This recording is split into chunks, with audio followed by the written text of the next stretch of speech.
Greetings, ladies and gentlemen. Welcome back to another episode here on True Confessions, Naija. The confession you're about to listen to comes from a message we received from one of our sisters, and the message reads like this. Hello, family. I don't even know where to start. My heart is heavy as I share this. Please, I beg you, don't judge me harshly. Just listen to my confession. I'm a married woman. Right now, I live with my husband and our only child. We have been trying for years to have another baby, but nothing seems to work. And every time I hold my child, I remember the past that I've been hiding, the sacrifices I made, the lies I told, and the secret that still burns in my heart. It all started many years ago when I was just a teenage girl in matric. That was the year I discovered I was pregnant. The problem? I was dating two men at the same time. One of them was my classmate, my real love, the boy I thought I would spend my life with. He was young, kind, and poor, but I loved him deeply. Then, there was this other man, my blesser. He was much older, maybe old enough to be my father. I didn't love him, but he gave me money, attention, and gifts. At that age, I was blinded. I thought having a blesser was glamorous. When I found out I was pregnant, my whole world collapsed. I didn't know who the father was. I was terrified, but my heart told me to marry my classmate, the boy I truly loved. So I chose him, and I left my blesser behind, or at least I thought I did. After dropping out of school, my boyfriend wanted to study mechanical engineering, but his parents were too poor to send him to college. I loved him too much to watch his dreams die, so I made a decision that still haunts me to today. I kept seeing my blesser secretly. Every time he gave me money, I handed it to my boyfriend, lying that it came from my parents or from hustles I was doing. That money paid his college fees. That money built his future.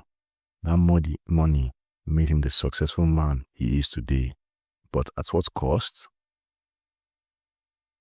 Let me take you back to the moment everything changed.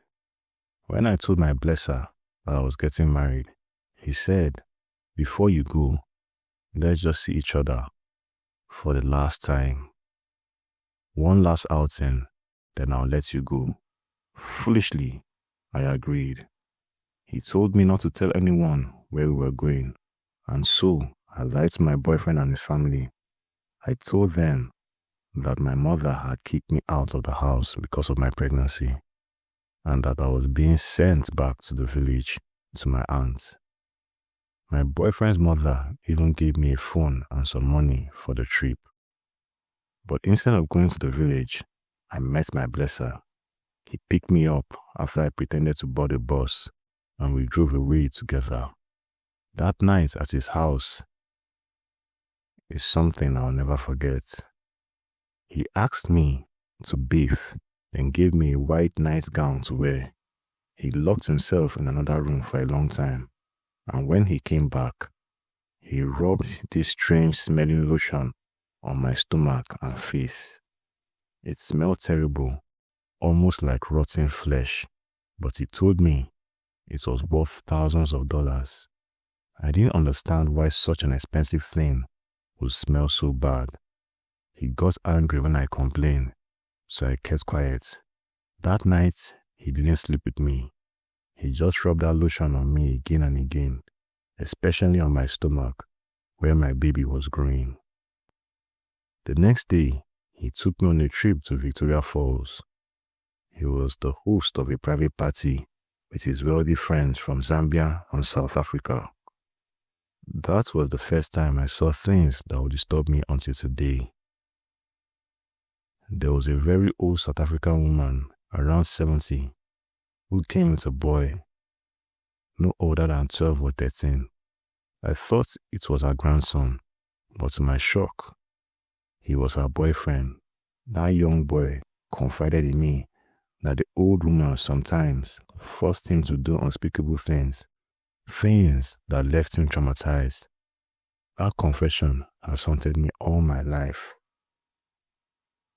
At that party, we were told to lie to the hotel staff to pretend we were the children of our partners. It felt wrong, it felt dirty, but I was too young and trapped to understand how dangerous everything was. After the trip, my blesser changed.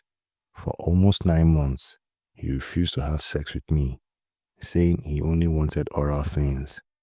Even when I was pregnant, he kept calling me, stripping me naked, but refusing real intimacy. It was like he was using me for something else, something I still don't fully understand.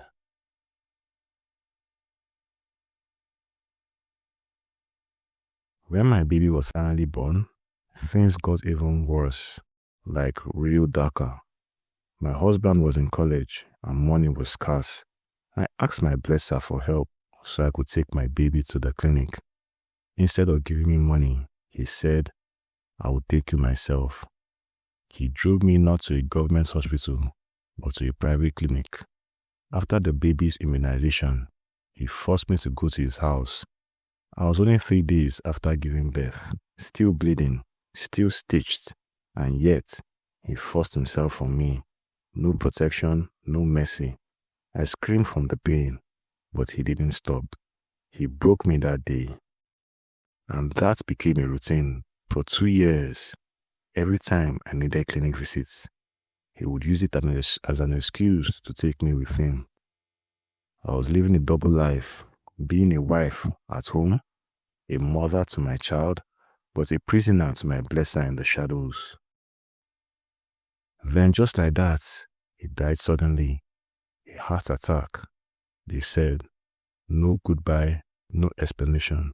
He left me with memories, guilt, and questions that I still don't have answers to. And here I am today, married to the man I chose when I was 16. He is educated, successful, respected, but he doesn't know the truth. He doesn't know that his education, his career, and even the roof over our heads were all paid for with money from another man. Money I got by selling my body and my dignity. The only person who knows a little is my younger sister, but even she doesn't know the whole story. She only thinks I was seeing another boyfriend back then. She has no idea that it was a blesser or the things he made me go through. Now, every night, I look at my husband and my child, and I wonder, if he ever finds out, will he forgive me? Will my child still see me as a mother to be proud of? Or will my entire life collapse like a house built on lies? This is my confession. This is my burden. Thank you for giving me the opportunity to share my confession. I'll be reading your thoughts and opinions in the comment section. Dear listeners, right there was a message that was sent to me by one of our sisters. Let us try to talk to her in the comment section. Things, they really happen for this our world. Now, wow.